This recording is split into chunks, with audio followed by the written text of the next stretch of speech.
Hey guys, welcome to Technibility. So what we got here is what looks like a Galaxy S3, right? Looks like a Galaxy S3. But in actuality, it doesn't have a backplate on it. This is a clone. This is a clone S3. It's one of the Chinese knockoffs. You could just see if you look at it from this angle that this back part right here, the housing, is much thicker than the original S3.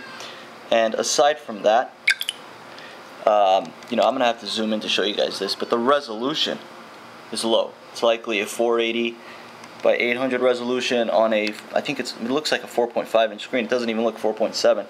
But for the most part, it is running legitimate Android. Look at that bouncy effect. On 4.1.1 apparently, but they added their little tweaks to it, which is kind of interesting. Look at that inertia effect. So in terms of settings, you got SIM management. Is it a dual SIM? Let's see. Is this a dual SIM? Yep, it's a dual SIM. So you got CDMA and GSM in terms of what it says on the back. CDMA and GSM. The battery is obviously a knockoff. It is legitimately Android 4.1.1, so that's legitimate because you do have Jelly Bean on this.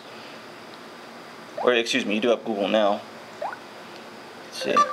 In terms of hardware, I highly doubt that this is a dual-core processor. Could be low-end dual-core, but I highly doubt it. It just doesn't feel like a dual-core processor, to be honest with you guys. I mean, for the most part, in terms of just day-to-day navigation or day-to-day use and overall navigation, it works fine. You can see pinch zoom here in the browser. Alright, if we see the browser tabs, okay, you can X out. It's kind of like their knockoff version of TouchWiz. Trying to exit out here. And it looks like it froze. Okay, there. If we go to the lock screen, alright, so it's just camera and unlock the phone. Volume rocker, of course. Let's just take a look at the camera here. You can see with the camera. Alright. Picture quality isn't too great. She isn't good at all. So keep that in mind. The dialer.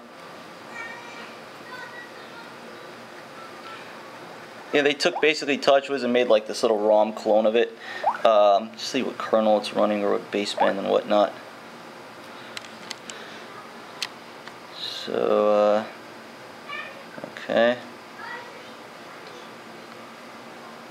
Wow, it takes forever to exit out of something. Okay, let's see. Got a FM radio. I wonder, does it have that little antenna? No. Okay. SIM toolkit for obviously dual SIMs and whatnot.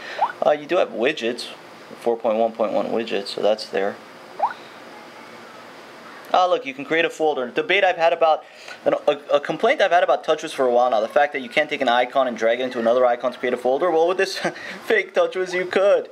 Come on, the fake TouchWiz could do it, but real TouchWiz can't. But we all know this isn't really TouchWiz, guys. This is a basically a theme on top of 4.1 for this knockoff Galaxy S3.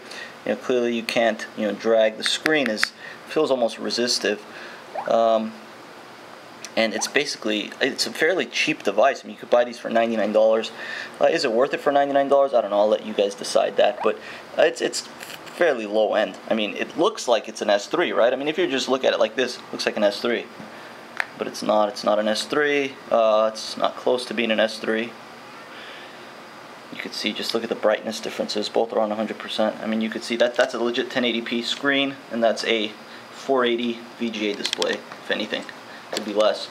It looks like it's 4.5 inches in terms of its ratio and whatnot. So there you guys go. Knockoff Galaxy S3.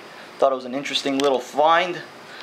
So don't get caught up in buying one of these. The person who did buy this did get caught up in purchasing a fake one, thinking it's real. So keep that in mind, guys, and make sure you're paying attention to certain things when purchasing phones.